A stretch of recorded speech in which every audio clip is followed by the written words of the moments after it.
அல்ஹம்துலில்லாஹி ரபில் ஆலமீன். அல்லாஹும்ம ஸல்லி அலா முஹம்மதின் வலா ஆலி முஹம்மதின் வபாரிக் வசலிம் அலைஹி. அஸ்ஸலாமு அலைக்கும் வரஹ்மத்துல்லாஹி வபரகாத்துஹு. வெல்கம் டு வாய்ஸ் ஆஃப் ஈமான். எல்லாரும் எப்படி இருக்கீங்க? நல்லா இருக்கீங்களா? அல்ஹம்துலில்லாஹ். அல்லாஹ் சுப்ஹானஹு வ தஆலா உங்களுக்கு நீண்ட ஆயுளையும் ஆரோக்கியத்தையும் வழங்க வேண்டும் என்று துவா செஞ்சு ஆரம்பிக்கிறேன். வாழ்க்கையில் சோதனைகள் கஷ்டங்கள் சொல்லிட்டு என்னதான் தாங்க முடியாத பிரச்சனைகள் வந்தாலும் நமக்கு இருக்கிற ஒரே ஒரு திருப்தி, ஒரு மன நிம்மதினா துவா தான்.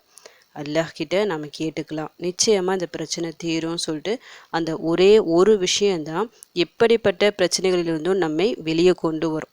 துவா மட்டும் இல்லைன்னா நிச்சயமாக இந்த உலகத்தில் நம்மால் வாழவே முடியாது. ஏன்னா அந்த அளவுக்கு சோதனைகளால் தான் இந்த உலகம் சூழப்பெற்றுள்ளது. முக்கியமாக மோமின்களுக்கு சோதனை அதிகமாக இருக்கும். அதனால தான் அல்லாஹ் சுப்ஹானஹு வ தஆலா அழகான ஒரு விஷயத்தை, அழகான ஒரு ஆயுதத்தை நம்ம கையில் தந்துள்ளான். துவா கேட்பதை ஒருபோதும் நிறுத்திவிடக்கூடாது. சின்னதாகட்டும் பெருசாகட்டும் எல்லா நிலையிலும் அல்லாஹ்விடம் நாம் துவா செஞ்சுக்கிட்டே இருக்கணும். அவனிடம் உதவி கேட்டுக்கொண்டே இருக்கணும். அப்படி நாம் துவா கேட்கும்போது சில நேரங்களில் நம்முடைய துவா கபூல் ஆகாமல் தாமதமாகலாம். அப்போது அந்த மாதிரி நேரங்களில் என்ன செய்யணும்னா, துவாக்கு சொல்லிட்டு ஒரு ஒழுங்குமுறைகள் இருக்குது. அந்த ஒழுங்குமுறைகளை கரெக்டாக நம்ம ஃபாலோ பண்ணி துவா செஞ்சால் நிச்சயமாக நம்முடைய தேவைகள் நிறைவேற்றி தரப்படும். எப்போதும் துவா கேட்கும்போது ஃபஸ்ட்டு நம்ம எடுத்த உடனே நம்முடைய தேவைகளை சொல்லக்கூடாது. ஃபஸ்ட்டு அல்லாஹ்வை புகழணும். அல்லாஹ்வை புகழக்கூடிய வார்த்தைகள் நிறைய இருக்குல்ல. சுபஹானல்லாஹ் நீங்கள் சொல்லலாம், அல்ஹம்துலில்லாஹ் சொல்லலாம், லா இலாஹ இல்லல்லாஹ் சொல்லலாம், அல்லாஹு அக்பர் சொல்லலாம், யா ரஹ்மான் யா ரஹீம் சொல்லிட்டு அவனுடைய திருப்பெயர்களை கொண்டு நீங்கள் புகழலாம். அடுத்ததாக நபி ஸல்லல்லாஹு அலைஹி வஸல்லம் அவர்கள் மீது ஸலவாத் சொல்லணும். ஸலவாத் சொல்லிட்டு பிறகு உங்கள் தேவைகளை நீங்கள் அல்லாஹ்விடம் சொல்லுங்கள். நிச்சயமாக உங்கள் கஷ்டங்கள் பிரச்சனைகள் எல்லாமே நீங்கும். அதுபோல் துவா கேட்பதற்கு சொல்லிட்டு சில சிறப்பான டைம் இருக்குது, சிறப்பான நாட்கள் இருக்குது. உதாரணத்துக்கு சொல்ல போகிறதா இருந்தால் ஒவ்வொரு வேளை தொழுகைக்கு பிறகு நாம் கேட்கக்கூடிய துவா, அதாவது யார்கிட்டையும் பேசாமல் அதே இருப்பில் உட்காந்து கேட்கக்கூடிய துவா நிறைவேற்றி தரப்படும். தஹஜுத் நேரத்தில் கேட்கப்படும் துவா நிறைவேற்றி தரப்படும். பாங்கிற்கும் இக்காமத்திற்கும் இடைப்பட்ட அந்த நேரத்தில் கேட்கப்படும் துவா, மழை பொழியும் நேரத்தில் கேட்கப்படும் துவா, ஜும்மா நேரத்தில் அந்த அசருக்கு பிறகு ஒரு நேரம் இருக்குது, அந்த நேரத்தில் கேட்கப்படும் துவா சொல்லிட்டு இந்த மாதிரி சொல்லிக்கொண்டே போகலாம். இந்த மாதிரி சிறப்பான நேரங்கள் சிறப்பான நாட்களை நம்ம துவாக்களை அதிகப்படுத்தி கொள்ள வேண்டும். அதுபோல் சிறப்பான ஒரு இடம் இருக்குது.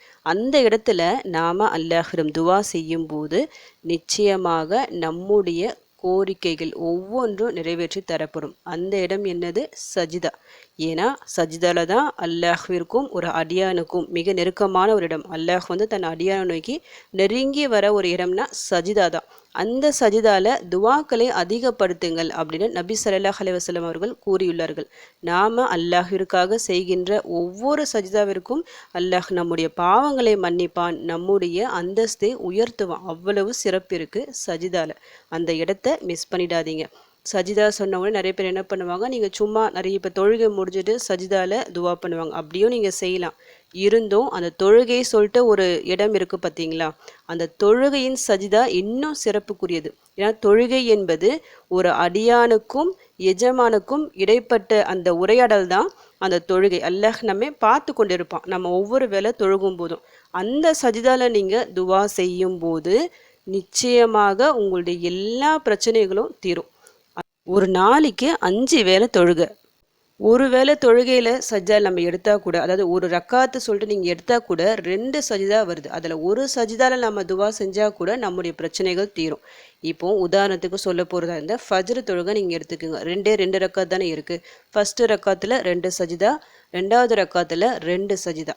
அப்போ முதல் ரக்காத்தில் நீங்கள் 2 சஜிதாலையும் வழக்கமாக ஒரு துவாக்களை ஓதி நீங்கள் உங்கள் தாய்மொழியில் துவா செய்யலாம், உங்கள் பிரச்சனைகளை சொல்லலாம். அப்படி இல்லைனா ஏதாவது ஒரு சஜிதாவில் நீங்கள் கேட்கலாம். இதே மாதிரி ஒவ்வொரு வேளை தொழுகையிலும் நீங்கள் கேட்கும்போது உங்களுடைய ஒவ்வொரு கஷ்டங்களும் அந்த தொழுகையின் முடிவிலேயே உங்களுக்கு தீர்ந்துடும். அல்லாஹ் எல்லாத்தையும் தீர்த்து வைப்பான். அதனால் தொழுகையின் சஜிதாவில் உங்கள் துவாக்களை அதிகப்படுத்துங்க. இன்றைக்கி நான் சஜிதாவில் ஓதுறா மாதிரி ஒரு துவாவை நான் சொல்கிறேன், சிறப்பான ஒரு துவா.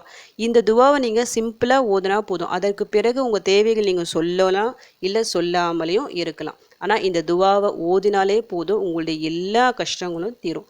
ஏன்னா அந்த அளவுக்கு அற்புதமான ஒரு துவா இது.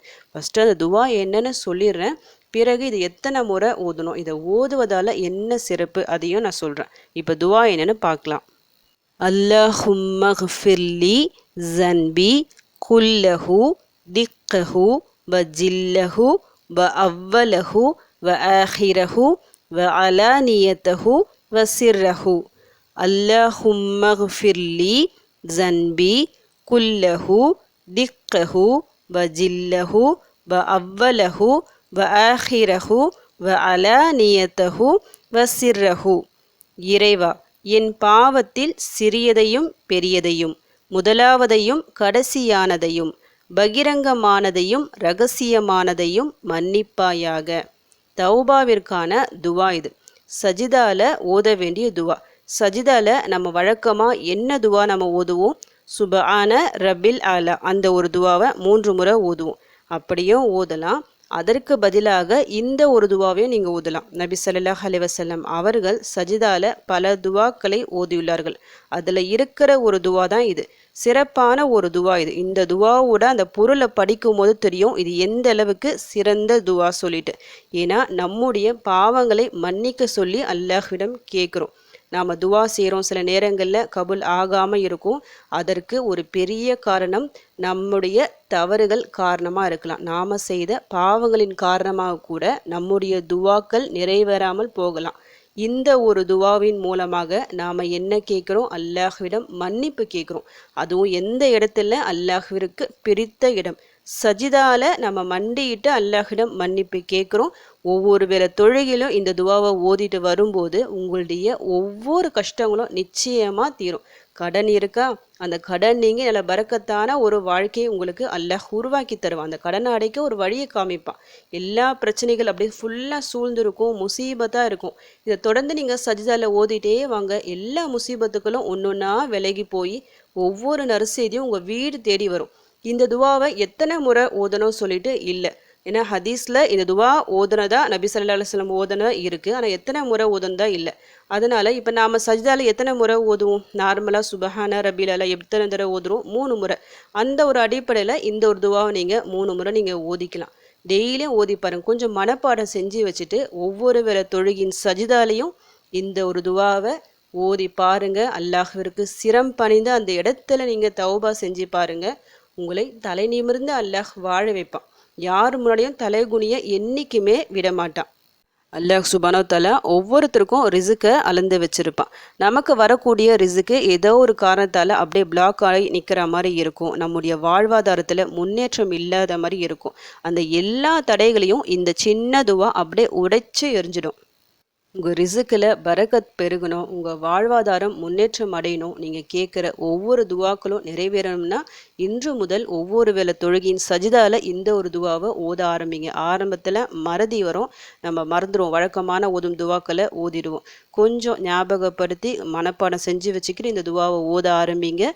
சஜிதால கேட்குறீங்க அல்லாஹ்விடம், நிச்சயமாக அவன் கைவிட மாட்டான். உங்களுடைய எல்லா கஷ்டத்துக்கும் அவன் பொறுப்பேற்றுக் கொள்வான். உங்கள் வாழ்வாதாரத்தை பல மடங்கு உயர்த்துவான். நீங்கள் நினச்சி கூட பார்க்காத அளவுக்கு ரிசுக்கு நாலாபுறத்திலிருந்தும் வர ஆரம்பிக்கும். இன்ஷா அல்லாஹ் ஓத ஆரம்பிங்க.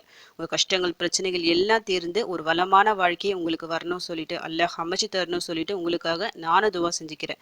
எனக்காகவும் என் குடும்பத்திற்காகவும் நீங்களும் துவா செஞ்சுக்கிங்க. அல்ஹம்துலில்லாஹ். இந்த வீடியோ உங்கள் எல்லாருக்கும் யூஸ்ஃபுல்லாக இருந்துக்கும்னு நினைக்கிறேன். நீங்கள் தெரிஞ்ச இந்த விஷயத்தை மற்றவங்களுக்கும் எத்திவீங்க. இதன் மூலம் அவர்களும் பலனடையலாம். இன்ஷா அல்லாஹ். அடுத்த பதிவில் சந்திக்கலாம். ஜஸக்கல்லாஹு கைரன் கசீரா. அஸ்ஸலாமு அலைக்கும் வரஹ்மத்துல்லாஹி வபரகாத்துஹு.